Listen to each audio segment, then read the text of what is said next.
안녕하십니까? 예, 오늘 좀 쌀쌀해졌네요. 예, 우리 전후 앞뒤 우리 옆에 분들과 이렇게 인사하면 좋겠습니다. 주님만이 나의 목자 되십니다. 예, 주님이 우리를 인도하시는 줄 믿습니다. 예, 여러분은 믿고 따를 수 있는, 정말 의지할 수 있는 친구가 있습니까? 아마 그런 친구가 있다면 정말 행복할 것 같습니다. 정말 믿고 따를 수 있는 친구, 끝까지 믿고 따를 수 있는 친구가 있다는 것은 정말 복된 것 같습니다. 저희가 종종 단기 선교를 떠나죠. 단기 선교를 떠나면 그 기간 동안에 또 중요한 일이 있을 수가 있습니다.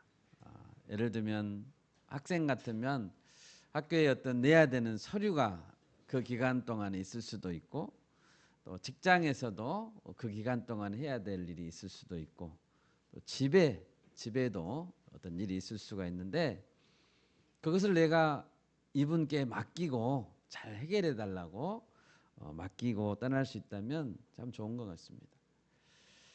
만약 더 긴 기간 동안, 오랜 기간 동안 내가 떠나 있게 된다면 그 길어진 기간 동안 정말 나의 소중한 것을 맡길 수 있는 사람이 있을까? 내가 전적으로 신뢰할 수 있는 사람이 있을까? 그런데 내가 따라가야 하고 맡겨야 하는 것이 나의 하나뿐인 인생이라면 어떨까요? 나의 생명이라면 어떨까요? 그 사람을 믿고 내 인생 전체를 걸었었는데 나중에 알고 보니까 맡기면 안 되는 사람이었다라고 한다면 얼마나 허망합니까? 얼마나 그 시간이 아깝고 실패한 인생이 될까요? 그래서 우리는 반드시 믿고 따라가야 하는 그 누군가가 어떤 분인가 잘 알아야 되겠죠. 예. 우리에게는 예수님이 계십니다. 네, 아멘. 우리에겐 예수님이 계십니다. 오늘이 12월 14일입니다. 이제 올해도 2주 정도밖에 남지 않았네요. 정말 한 해 동안 고생이 많으셨습니다. 우리 옆에 분들에게 이렇게 한번 인사하면 좋겠습니다. 한 해 동안 고생 많았습니다. 예, 예, 아직 며칠 남았긴 하지만 자꾸 그런 격려를 해주면 좋겠습니다. 한 해 동안 고생이 많았습니다. 12월이 되면 한 해를 우리는 돌아보게 됩니다. 나는 이 1년을 누구를 의지해서 살아왔는가? 내가 의지했던 그분은 내게 진정한 의지가 되었는가? 또 내년은 내가 무엇을 의지해서 살아가야 되는가? 오늘 읽은 시편 139편을 지은 분은 다윗 왕입니다. 이 시편의 내용을 보면 상당한 묵상의 깊이가 느껴집니다. 이를 볼 때 다윗 왕이 인생의 굴곡진 터널을 통과하고 성숙했을 때 지은 시 같습니다. 오늘 설교의 제목은 하나님을 믿고 따르는 이유입니다. 다윗은 왜 하나님을 믿고 따랐고 그리고 앞으로도 따르겠다라고 기도하고 있는지 우리가 살펴보고 다윗의 길을 우리도 걸어갈 수 있기를 바랍니다. 네, 아멘. 다윗은 하나님이 누구시기에 따르겠다고 말하고 있습니까? 첫 번째로 하나님이 창조주 되시기 때문이다 라고 말하고 있습니다. 13절을 보십시오. 주께서 내 내장을 지으시며 나의 모태에서 나를 만드셨나이다. 먼저 다윗은 하나님이 자신의 모든 육체를 만들었다고 고백합니다. 여러분, 사람들 중에서 나를 그래도 가장 잘 아는 사람이 누굴까요? 나의 됨됨이를 잘 아는 사람. 아마도 어머니 같습니다. 어머니. 우리 형질은 어머니 뱃속에서 10달 동안 만들어졌습니다. 또한 어머니는 우리를 낳으신 이후에 가까이에서 먹여주시고 입혀주시고 성장할 때까지 지켜봐 주셨습니다. 그러니까 가장 잘 아시죠. 그런데 13절을 보니까 다윗은 말합니다. 주께서 내 내장을 지으셨다. 나의 모태에서 나를 만드신 분이 주님이시다라고 고백하고 있습니다. 하나님은 우리의 머리털까지도 다 세시는 줄 믿습니다. 예, 아멘. 나의 세포 하나하나까지도 만드신 분이 하나님이십니다. 사람은 어떻게 만들어집니까? 정자세포하고 난자세포가 만나서 이루어지죠. 그런데 성인이 되면 그 세포의 숫자가 제가 어제 찾아보니까 30조 개라고 합니다. 30조 개의 세포로 우리는 이루어졌대요. 그리고 1초마다 죽고 재생되는 세포가 있는데요. 그 개수가 무려 400만 개라고 합니다. 1초에. 상상이 안 되죠. 계속 우리 몸은 바쁘게 뭔가를 세포를 만들어내고 있어요. 이것이 다 하나님의 일하심인 줄 믿습니다. 하나님은 나의 체질을 아시고 나의 성격과 본성을 아시고 그래서 나의 육체의 연약함까지도 다 아십니다. 16절입니다. 내 형질이 이루어지기 전에 주의 눈이 보셨으며 나를 위하여 정한 날이 하루도 되기 전에 내가 살아가는 날이 하루도 되기 전인데 주님의 책에 전 인생이 다 기록되었다는 거죠. 얼마나 놀랍습니까?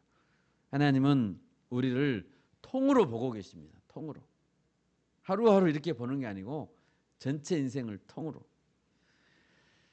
그런데 하나님께서 우리를 지으실 때 육체만을 만드신 것이 아닙니다. 14절을 보면 주께서 하시는 일이 기이함을 내 영혼이 잘 아나이다 라고 했습니다. 내 영혼이 알아요. 짐승에게는 없지만 사람에게는 영혼이 있습니다. 영혼이. 물론 동물들이나 식물들 모든 피조세계가 어떤 식으로든 창조주의 기이한 능력을 드러내고 있습니다. 또 하나님의 질서를 따르고 있지만 동물들은 사람이 하나님을 아는 식으로 하나님을 알지는 못합니다. 그들에게는 영혼이 없기 때문입니다. 이 시간 잠깐 사람의 영혼에 대해서 한번 생각해 봅시다. 창세기 1장, 2장을 보면 짐승을 창조할 때 사람을 창조할 때와는 다른 것을 알 수 있습니다. 1장 24절을 보면 이렇게 되어 있습니다. 짐승을 창조할 때 땅은 생물을 그 종류대로 내되 가축과 기는 것과 땅의 짐승을 종류대로 내라. 하나님이 명령했습니다. 하나님은 땅에게 명령했죠. 내라. 땅에게 명령하자 땅은 순종해서 짐승들을 내놓았습니다. 그런데 사람을 창조하실 때는 달랐습니다. 창세기 2장 7절 말씀입니다. 여호와 하나님이 땅에 흙으로 사람을 지으시고 생기를 그 코에 불어넣으시니 사람이 생령이 되니라. 생령이 되니라라고 말했습니다. 하나님은 우리의 형상을 따라 우리의 모양대로 우리가 사람을 만들자 해서 만들으셨죠. 삼위일체 하나님께서 논의해서 이렇게 만들자 해서 직접 만드셨습니다. 땅의 흙으로 사람을 빚으시고 그 코에 생기를 불어넣습니다. 생기라는 것은 하나님께서 불어넣으신 생명의 호흡입니다. 생명의 호흡. 생기가 불어넣어지자 사람은 생령이 됐습니다. 생령이 되었다라는 말은 살아 움직이는 존재가 되었다라는 뜻입니다. 살아나게 됐다라는 뜻이죠. 그러면 생기가 불어넣어지기 직전까지 사람은 무엇이었습니까? 사람은 흙덩어리였습니다. 생명이 없어요. 차디찬 흙덩어리. 죽은 흙덩어리에 불과했습니다. 짐승은 하나님의 생기가 없어도 살아있는 존재입니다. 그렇죠? 짐승은 하나님의 생기가 없어도 행복합니다. 잘 뛰어다닙니다. 재밌게 삽니다. 살아있는 존재입니다. 그런데 사람은 하나님의 생기가 있어야만 숨도 쉬고 움직일 수도 있는 존재입니다. 밥과 물을 잘 먹느냐, 영양을 잘 공급받느냐, 죽느냐 사느냐의 문제는 그 다음 문제입니다. 밥을 잘 먹느냐, 물을 잘 먹느냐, 이거는 그 다음의 문제라고. 일단 뭐가 있어야 됩니까? 일단 생기가 있어야 합니다. 생기가 있어야 살아있는 존재라는 뜻이기 때문입니다. 뒤집어 말하면 사람이 죽는 이유는 뭘까요? 밥을 못 먹어서 죽는 게 아닙니다. 사람이 죽는 이유는 생기가 떠나면 죽습니다. 생기가 안 떠나면 안 죽어요. 예수님 말씀했습니다. 사람이 떡으로만 살 것이 아니요 하나님의 입으로부터 나오는 모든 말씀으로 살 것이라. 아멘입니까? 아멘. 성령의 감동으로 기록된 하나님의 말씀, 성령의 말씀, 하나님의 생기로 기록된 말씀이죠. 그러니까 그 말씀을 날마다 먹어야 사람이라는 거예요. 그래야 살 수 있다는 거예요.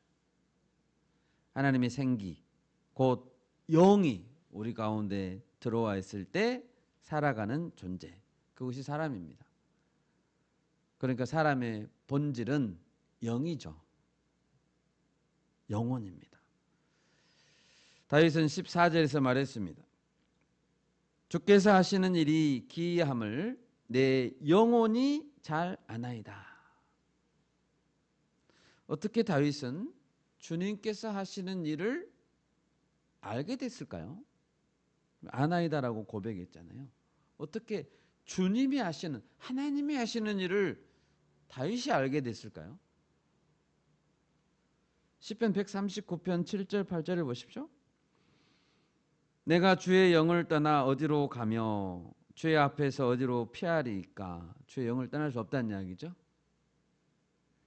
내가 하늘에 올라갈지라도 거기 계시며 수월에 내 자리를 펼지라도 거기 계시니이다. 다윗은 하늘에 올라가 본 적이 없죠. 수월에 자기 자리를 펴갖고 내려가 본 적이 있을까요? 다윗이? 없습니다. 그런데 거기에 주님이 계시다는 걸 어떻게 알죠? 왜 이런 고백을 하죠? 새벽 날개를 치며 바다 끝에 가서 거주한 적이 없는데 왜 다윗은 그곳에도 주님이 계신다, 주님이 그곳에 나를 인도하신다는 걸 어떻게 알 수 있을까요? 영이신 하나님께서 다윗의 영혼에 깨닫게 하실 것입니다.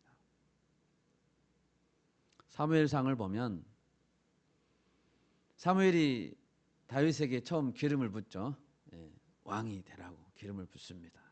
그러자 바로 일어난 사건이 있습니다. 이렇게 기록되어 있습니다.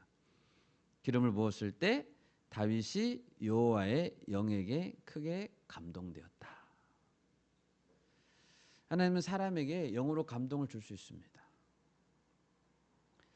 하나님께서 다윗에게 말씀을 통해서, 때로는 꿈을 통해서, 때로는 계시를 통해서 알게 하신 것입니다. 다윗의 영혼은 성령과 교통했습니다. 그러는 중에 다윗은 깨닫게 된 거죠. 우리도 하나님을 깨달을 수 있습니다. 성령과 교통하면. 우리가 날마다 성령과 교제하면 우리는 하나님의 비밀을 알 수 있습니다. 하나님이 지혜를 주시면 알 수 있습니다. 여러분, 예수님은 나를 가장 잘 아신다고 말씀하셨습니다. 요한복음 10장 14절 15절 찾아볼까요? 요한복음 10장 14절 15절 같이 읽습니다. 나는 선한 목자라. 나는 내 양을 알고 양도 나를 아는 것이 아버지께서 나를 아시고 내가 아버지를 아는 것 같으니 나는 양을 위하여 목숨을 버리노라. 아멘. 예수님은 우리의 목자이시기 때문에 내가 양으로 갓 태어났을 때부터 나를 아십니다. 어린 양 때부터 아십니다. 예수님은 나를 먹이셨습니다. 내가 옳은 양이 되었을 때에도 나를 먹이시고 잘 아십니다. 싹군 목자가 아니고 예수님은 선한 목자이십니다. 싹군 목자는 양이 자기 양이 아니기 때문에 이리가 오는 것을 보면 도망간다겠습니다. 그러나 예수님은 나를 위해 목숨까지 버리십니다. 아멘. 여러분, 삼위일체 하나님께서 우리의 영혼과 육체의 창조주이심을 믿습니까? 아멘. 나를 가장 잘 아시는 분이 하나님이심을 믿습니까? 아멘. 그래서 우리는 하나님께 내 길을 맡길 수 있는 겁니다. 두 번째, 우리는 왜 하나님을 따를 수 있습니까? 하나님은 지혜로서 세상을 주관하시기 때문입니다. 본문 17절과 18절을 보십시오. 하나님이여, 주의 생각이 내게 어찌 그리 보배로우신지요, 그 수가 어찌 그리 많은지요. 내가 세려고 할지라도 그 수가 모래보다 많도소이다. 내가 깰 때에도 여전히 주와 함께 있나이다. 17절에서 주의 생각은 이렇게 되어 있는데요, 이 주의 생각이라는 것은 주님의 계획, 주님의 섭리, 주님의 지혜를 말합니다. 하나님은 측량할 수 없는 놀라운 지혜로 온 세상과 역사를 경영하신 분이십니다. 성경의 창세기부터 요한계시록까지 전체는 하나님의 계획과 섭리와 약속의 성취를 기록하고 있습니다. 믿습니까? 아멘. 그게 성경 이야기입니다. 하나님 계획하신 것이 이루어지는 것, 그게 성경 이야기입니다. 하나님은 아브라함에게 약속했었죠. 아브라함에게 창세기 15장 13, 14절에서 이렇게 약속했습니다. 너는 반드시 알라. 네 자손이 이방에서 객이 되어 그들을 섬기겠고 그들은 400년 동안 네 자손을 괴롭힐 것이다. 그리고 그들이 섬기는 나라를 내가 징벌할지며 그 후에 네 자손이 큰 재물을 이끌고 나오리라. 어디서 나온 거죠? 이집트에서 나온 거죠. 출애굽한 거죠. 400년이 지난 후에 모세 시대에 그대로 이루어졌습니다. 아브라함에게 했던 약속이 그대로 이루어졌다고요. 그들이 처음에 애굽에 내려갈 때는 75명 뿐이었습니다. 그런데 애굽에서 나올 때 남자 장정수만 60만 명가량이라고 했습니다. 얼마나 많은 숫자입니까? 그들이 홍해를 건너서 출애굽했습니다. 하나님은 이집트의 모든 신들을 심판했습니다. 그럼 이런 일이 어떻게 가능하죠? 뭐 기적 한 가지 만들어낸다고 가능할까요? 그렇지 않습니다. 우리는 지난번에 에스라와 느헤미야서를 봤습니다. 바벨론으로 포로로 끌려갈 때 그것을 허용하시면서 에레미야 선지자에게 예언의 말씀을 주셨죠. 70년 만에 돌아오게 될 것이다.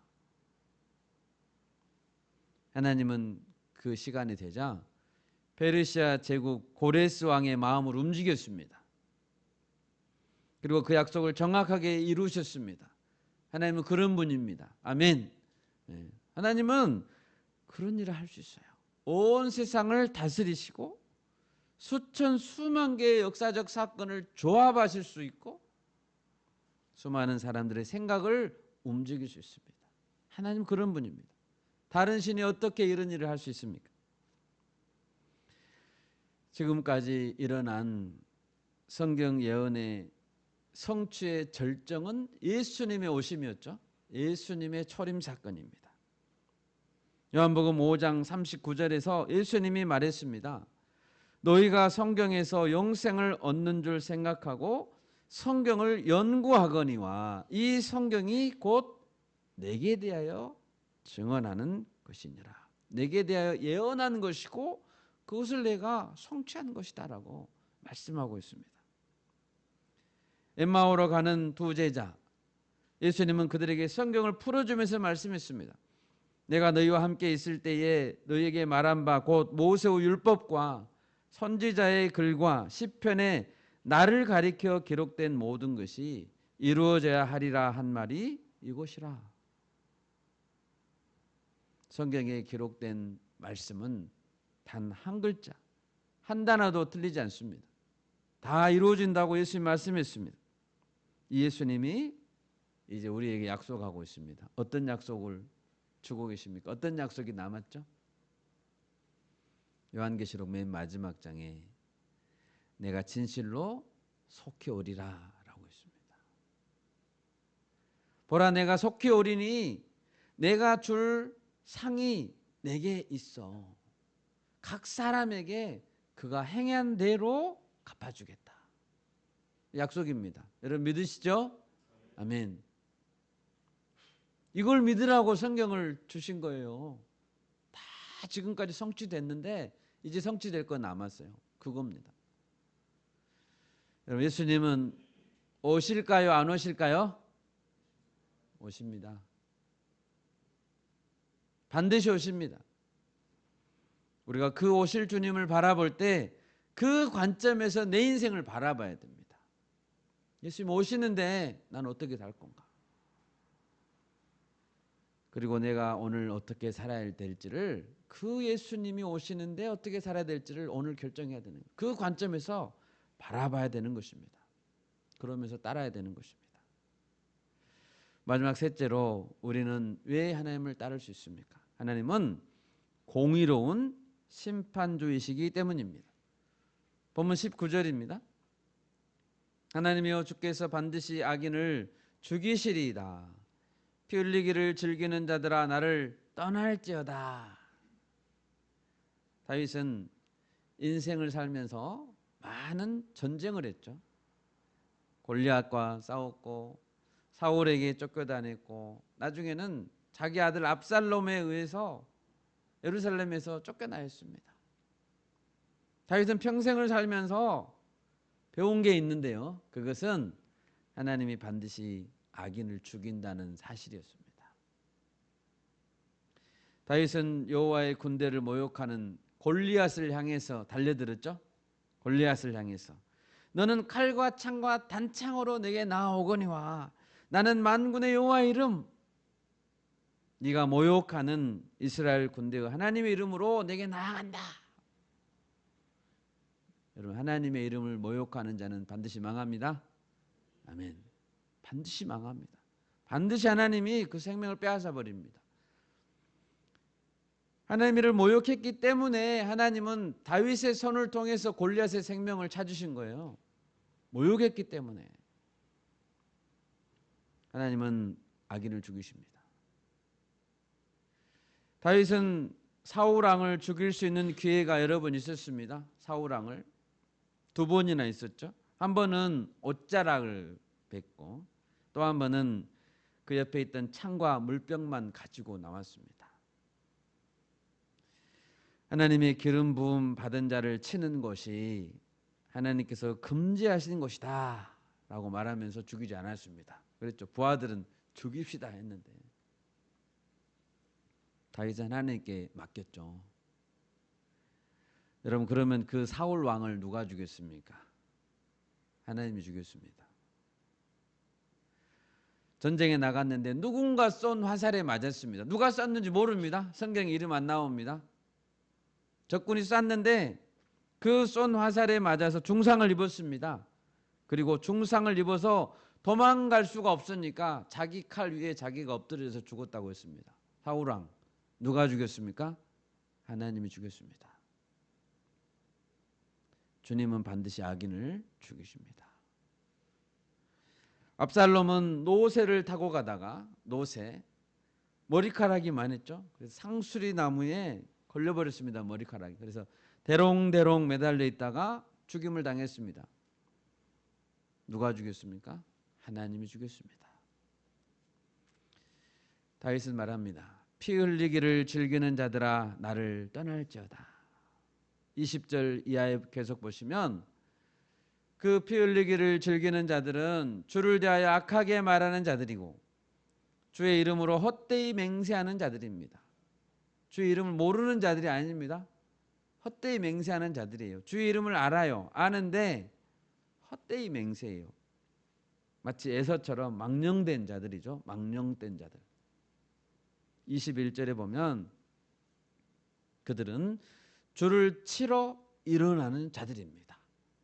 피 흘리기를 즐기는 자들은 누구를 친다고요? 주를 치려고 일어난 자들이라고요. 다윗은 하나님의 원수가 곧 자신의 원수라고 말하고 있습니다. 22절 내가 그들을 심히 미워하니 그들은 나의 원수들이니이다. 여러분, 하나님은 피 흘리기를 좋아하는 자들을 결코 그만두지 않습니다. 놔두지 않습니다. 세상의 모든 사람들은 하나님께서 보실 때 예배하는 자, 하나님께 예배하는 자, 그리고 또 한편은 하나님을 대적하며 피 흘리기를 좋아하는 자, 이렇게 나눠줍니다. 하나님 그렇게 보십니다. 예배하는 자와 대적하는 자. 중간지대는 없습니다. 나는 중립이에요. 그런 사람 없습니다. 그런 중립은 없어요. 예배하는 자, 하나님을 대적하며 피 흘리기를 좋아하는 자. 여러분, 인류의 최초로 피를 흘렸던 자는 누구죠? 인류 최초로 살인자는 가인입니다. 가인. 그는 들판에서 동생 아벨을 쳐 죽였습니다. 하나님께서 동생 아벨의 제사는 받고 자기가 드린 제사는 받지 않자 분을 냈다고 했습니다. 안색이 변했다고 했습니다. 아벨을 죽였다는 것은 결국 하나님께 예배드린 자를 죽인 거잖아요. 하나님께 드린 그 예배를 받은 그 자를 죽인 거잖아요. 하나님을 향해서 칼을 든 겁니다. 아벨을 죽였다는 것은 결국 하나님께 대한 반항이고 반역입니다. 하나님은 가인을 심판하며 말했습니다. 너는 땅에서 저주를 받을 것이다. 네가 밭을 갈아도 땅이 다시는 그 효력을 네게 주지 아니할 것이요 너는 땅에서 피하며 유리하는 자가 되리라. 그 다음에 피를 흘린 자는 누굽니까? 성경에 보면 창세기 4장에 라멕이란 자가 나옵니다. 라멕 4장 23절인데요. 라멕이 자기 아내들에게 말했습니다. 아내가 둘이었습니다.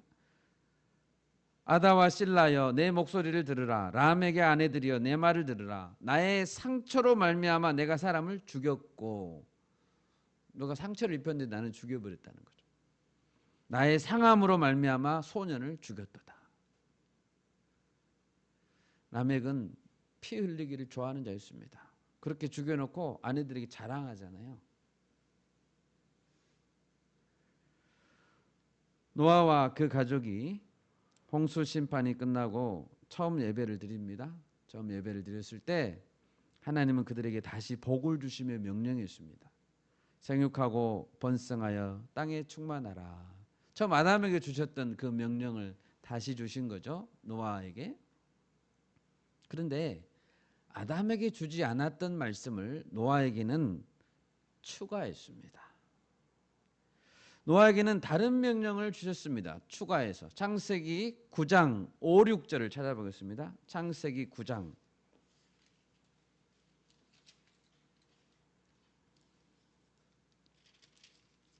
창세기 9장 5, 6절 같이 읽습니다. 내가 반드시 너희의 피 곧 너희의 생명의 피를 찾으리니 짐승이면 그 짐승에게서 사람이나 사람의 형제면 그에게서 그의 생명을 찾으리라. 다른 사람의 피를 흘리면 그 사람의 피도 흘릴 것이니 이는 하나님이 자기 형상대로 사람을 지으셨음이니라. 아멘. 이 말은 아담에게는 하지 않았어요. 노아에게는 이제 하신 거예요. 다른 사람을 결코 죽이지 말라. 사람의 피를 흘리게 한 자의 피는 누가 찾으신다고 했습니까? 여기에 누가 찾아요? 하나님이 찾는다고 했어요. 반드시 내가 생명을 찾겠다라고 말씀하고 있습니다. 그 이유는 왜죠? 왜 하나님이 생명을 찾죠? 그 이유는 하나님이 자기 형상대로 사람을 만들었기 때문입니다. 사람에게는 하나님의 형상이 있기 때문입니다. 사람을 죽이면 안 되는 이유가 뭘까요? 하나님의 형상이 그 사람 안에 있기 때문입니다. 사람에게 상처를 주고 사람을 힘들게 하고 괴롭히고 사람을 죽이면 왜 안 되죠? 하나님의 형상이 그 안에 있기 때문입니다. 사람을 죽이면 곧 하나님을 치는 것이 됩니다. 본문 21절에서 말합니다. 여호와여, 내가 주를 미워하는 자들을 미워하지 아니하오며 주를 치러 일어나는 자들을 미워하지 아니하나이까. 피 흘리기를 좋아하는 자는 주님을 향해서 주먹을 든 자라는 거예요.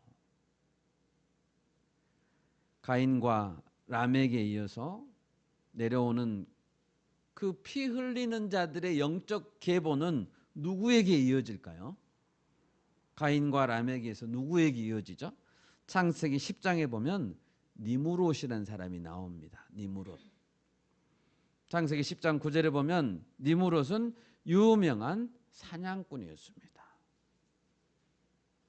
사냥꾼 죽이는 자죠. 사냥꾼은 대표적으로 피 흘리는 자입니다. 니무롯의 나라는 어디에 세웠습니까? 니무롯이 나라를 세웠습니다. 니무롯의 나라는 어디 세워졌죠? 신할 땅에 세워졌습니다. 신할 땅. 창세기 10장에 나와요. 신할 땅에 바벨에서부터 시작되었다고 기록되어 있습니다.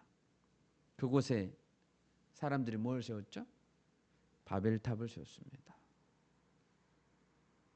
하나님을 대항해서 그들은 성을 하늘 끝까지 닿게 하고 우리 이름을 내자라고 했던 사람들입니다. 피 흘리기를 좋아하는 자들은 하나님을 대항하는 자들입니다.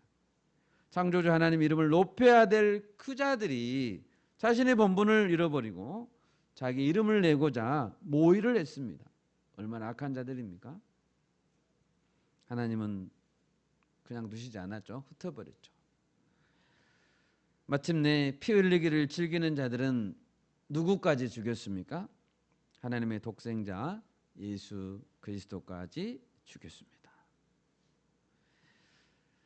예수님은 피를 흘리고 죽으셨습니다.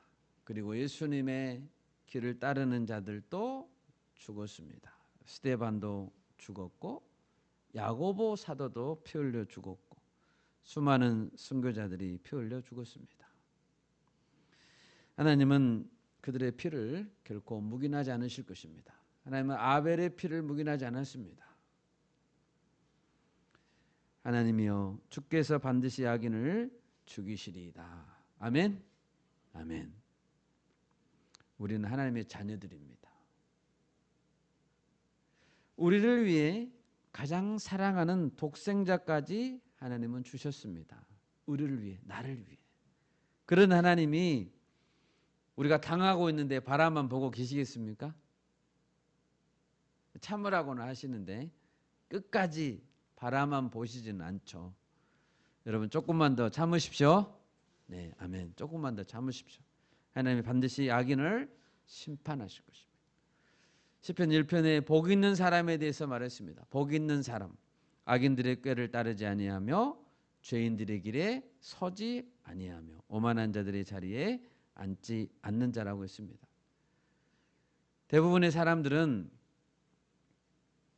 악한 꾀를 따라가는데 처음에는 모르고 따라갑니다. 악한 꾀인 줄 알면서 따라가는 사람은 많지 않죠. 그런데 사람이 악한 자들에게 계속 미혹되고 따라가는 이유는 그들이 악한 자들처럼 보이지 않기 때문입니다. 그들은 속이는 자들이기 때문입니다. 그래서 따라가게 됩니다. 따라가다가 멈춰서게 되고 결국은 눌러앉게 됩니다. 다윗은 시편 141편 4절에서 말했습니다. 141편 4절입니다. 내 마음이 악한 일에 기울어 죄악을 행하는 자들과 함께 악을 행하지 말게 하시며 그들의 진수성찬을 먹지 말게 하소서. 로마서 5장 3, 4절을 제가 읽겠습니다. 다만 이뿐 아니라 우리가 환난 중에서도 즐거워하나니 이는 환난은 인내를, 인내는 연단은, 연단은 소망을 이루는 줄을 알미로다. 우리 하나님을 끝까지 믿고 따를 수 있는 이유는 바로 이것 때문입니다. 인내는 연단을 낳고 연단은 소망을 이루기 때문입니다. 환난 중에도 따라갈 수 있습니다. 아멘. 우리의 길 끝에는 소망이 있기 때문입니다. 여러분, 그러면 마지막으로 우리는 남은 두 구절을 살펴봐야 됩니다. 오늘 시편에서 다윗은 어떻게 끝맺고 있습니까? 23, 24절입니다. 하나님이여 나를 살피사 내 마음을 아시며 나를 시험하사 내 뜻을 아옵소서. 내게 무슨 악한 행위가 있나 보시고 나를 영원한 길로 인도하소서. 앞에서 다윗이 고백했던 많은 이유들이 있었습니다.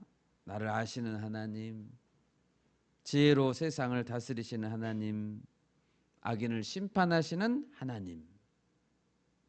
그래서 그런 하나님이 계시니까 그래서 어떻게 하겠다는 뜻입니까? 그래서요. 그런 하나님이 계시니까요. 그 다음은요. 그래서 하나님 나를 인도해 주십시오 라고 말하고 있는 것입니다. 나를 살펴봐 주십시오 라고 기도하고 있습니다. 나를 시험해 주십시오 라고 말하고 있습니다. 악한 행위가 있는가? 나도 모르는 악한 행위가 내 안에 있는가? 나를 살펴봐 주시고 나를 고쳐 주십시오. 나를 보십시오. 그리고 나를 영원한 길로 인도해 주십시오라고 기도하고 있습니다. 만약 마지막에 이런 고백이 없다면 왜 우리가 하나님을 따라야 하는지, 하나님을 아는 것, 왜 하나님은 정말로 신뢰할 분인지 아는 것, 묵상하고 연구하고 하나님 이런 분이다 저런 분이다 아는 것이 하나님을 따르지 않기로 한다면 무슨 소용이 있죠?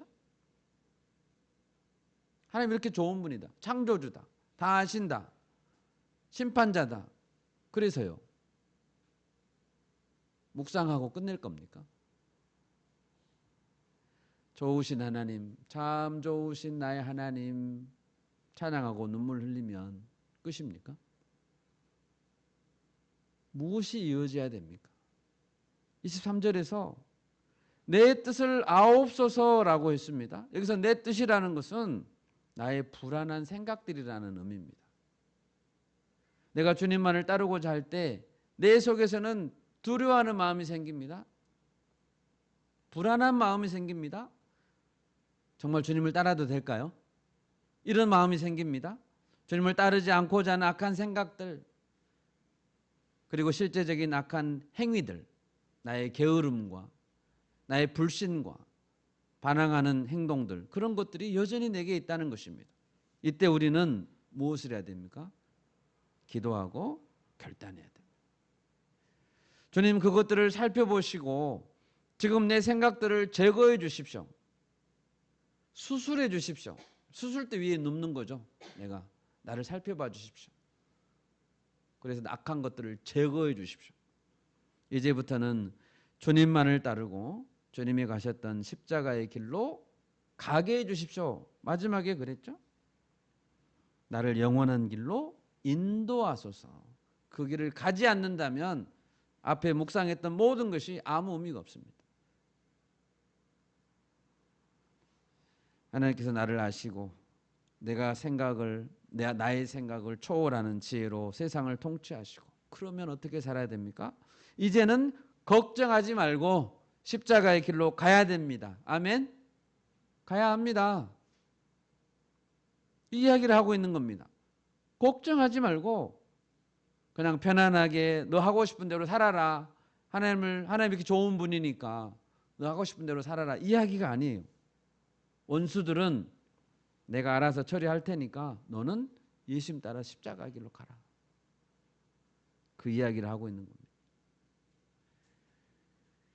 다윗이 전심으로 하나님을 따르고 자신의 삶을 드릴 수 있었던 것은 영원한 하나님을 믿었기 때문입니다. 다윗은 험난한 인생을 살았습니다. 그리고 짧은 인생을 살았습니다. 자신이 짓고 싶었던 그 성전을 짓지는 못했죠. 그랬지만 다윗은 평안을 잃지 않고 자신을 드렸습니다. 왜요? 영원하신 하나님의 길로 자신이 걷고 있다는 확신이 있었기 때문입니다. 여러분은 그 길을 가고 계십니까? 사도 바울이 예수를 만나기 전까지 자기 잘난 맛에 살았습니다. 율법을 연구하고 율법을 파고 율법의 행위에 심취해 있었습니다. 그런 예수를 만나고 나서 모든 것을 배설물로 여기고 앞만 보고 달려갔습니다. 영원하신 하나님의 길을 발견했기 때문입니다. 여러분 그 길을 가고 계십니까? 말씀을 맺겠습니다. 하나님은 나의 모든 것을 아십니다. 내 안의 생각과 내 형질과 내 인생의 첫날과 마지막 날까지도 다 아십니다. 내 인생의 마지막 날까지 아시는데 못 따라갈 이유가 무엇입니까? 악한 원수의 문제는 하나님 손에 맡기십시오. 아멘. 원수 문제는 맡기십시오. 하나님이 알아서 하십니다. 그리고 우리가 가야 될 길, 주님이 초대하시는 그 길, 내가 너를 영원한 길로 인도하겠다.